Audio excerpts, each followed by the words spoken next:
The pond for me has always been just like a place that's really like serene and peaceful, and also a place where I have a lot of good memories.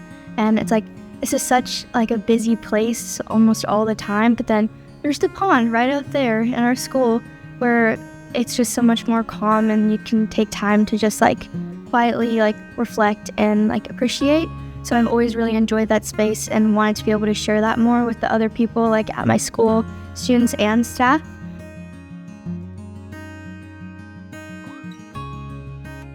I learned about EarthCorps through Miss Carson. I was my freshman year in her physical science class, and I wasn't really sure where I wanted to go to get started like in getting involved in the school, because we have fair time where clubs can come, or you go to clubs, you can join a club and kind of like have something to be involved in and included in, because I had just moved here my freshman year. And she suggested EarthCorps. About 25 years ago, a retired teacher here at Bassett started what we call the EarthCorps Club, which has kept the same name. When he retired, about 5 years ago, I was lucky enough to take it over. So I am the EarthCorps Club advisor.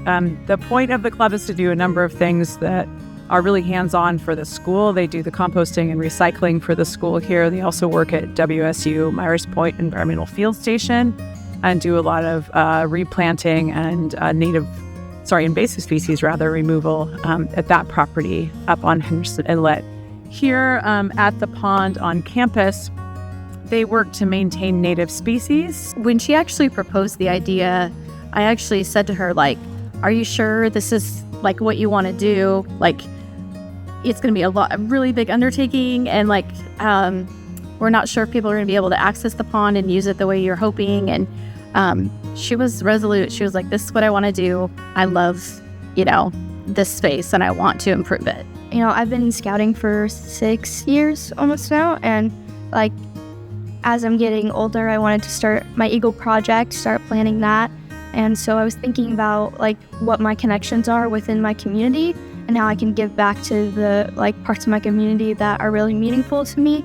So I thought about the pond and how there's some things in there that like as an EarthCorps club, we don't have time or the resources to do. So like more that I could do for that space to make it like safer and for us to use it more. So that's just one of the first things that I thought of and wanted to do for my project. This feature behind us is one of many in the Olympia area. It's a glacial kettle. It's a remnant feature from the last glaciation about 20,000 years ago. When the glaciers retreated, they left behind large blocks of ice. You can imagine the block of ice that filled in this empty space, and then was covered with sediment following that recession that washed out of the glaciers. When the blocks melt, they leave a big hole in the ground, which leaves them as ponds of sort without an input or an output, and we have lots of them here like Kettleview Park. This was the main part of my project, which was building railings along the sides of these stairs. We also repaved the stairs with gravel so that they're safer to walk down.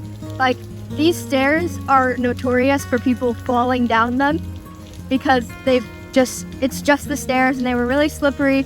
So I wanted to make it safer, more accessible, and easier to get into. So by adding the railings and then redoing this area of the stairs, that would make it much easier.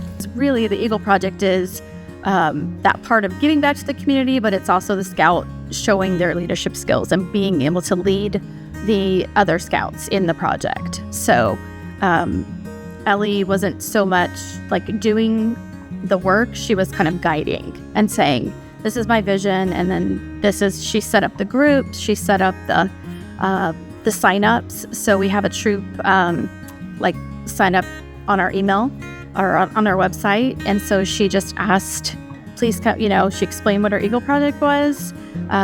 She fundraised for it, and then because she's really active in her troop, just a lot of scouts wanted to come be part of her project, and so they came for 2 straight days and probably about, I think, 6 hours each. And, we'd do our safety briefs. She would get them into their groups. She would give them their instructions that they needed to complete. She would walk the perimeter and kind of see how everybody was doing. We relined the trail with rock. You can see it marched nearly down this way, and then added like trail supports because we've been struggling with erosion, especially in like this area right here because of the rain coming down. So we added the supports here all along the trail, including the rocks, just so that the trail's more outlined and more clear. And then the ponds all along this area. It's an amazing outdoor lab. It's used in my geology class. We do some forestry studies, so we do some forest health assessments and soil assessments, and we core the trees here. It's used in our biology classes to get eco columns and sampling.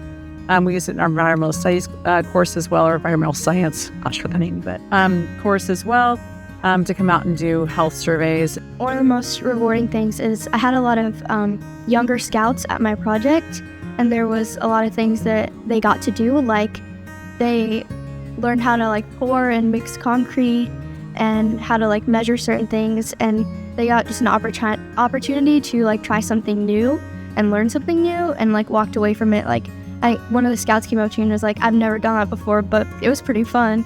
And I'm just happy that they got a chance to try that and do that. She always has been a leader ever since she's been in Scouts. She's just kind of become more confident each year. And so it was just kind of she just led. And so now that she's finally, the work is done and she's happy with it, I think she's really proud of herself. So we are too. We also redid the benches. So all these benches were donated, I think, in like 2004. It was a big like project. Then there was dedication plaques on all these benches that were in pretty rough shape. So we brought them home, re-shined all of them, and then put it back on just to like show respect to those people that had donated in the past and like make it look good for them, even if they might not see it again.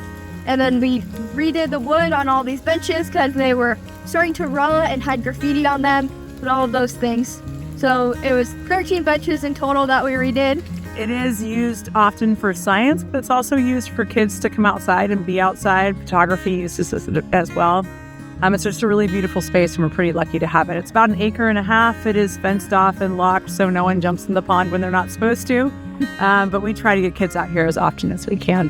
When EarthCorps comes out here, we do cleanups where we just try and pull invasive plants and things like that, and also clean up the trail so that it's clearer and more accessible. So adding the rocks also helped with that.